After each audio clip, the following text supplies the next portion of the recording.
ብራቮ ማን ዩናይትድ ማንቸስተር ዩናይትድ ጣፋጭ ድልን አስመዝግበዋል።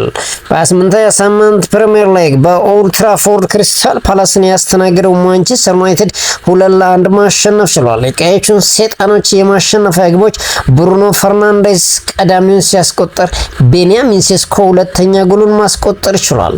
ቀዳሚ የሆኑት ክሪስታል ፓላስ በላካሮስ ጎል 1-0 እየመሩ ረፍት ቢወጡም ማንቸስተር ዩናይትድ ከረፍት በኋላ ልቀመስ ብሎ አምሽቷል። በማይክል ካሪክ እየተመራ ያለው ማንቸስተር ዩናይትድ እስካሁን ያደረጋቸውን 7 ጨዋታዎች ምንም ያልተሸነፈ ክለብ ሆኗል። በስድስቱ ሲያሸነፍ በአንዱ አቻ ወጥቷል። ቤንያሚን ሴስኮ ባለፉት 8 ጨዋታዎች 7ኛ ጎሉን ማስቆጠር ችሏል።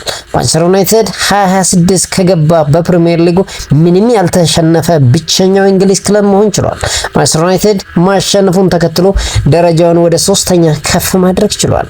ማንቸስተር ዩናይትድ ቀጣይ ኒውካስል ዩናይትድን የሚገጥምበት ጨዋታ በጉጉት እንዲጠበቅ አድርጎታል። ውድ ማንቸስተር ዩናይትድ ደጋፊያን ኮፕሊንክ ሼር እንዲሁም ላይክ ይደረግ።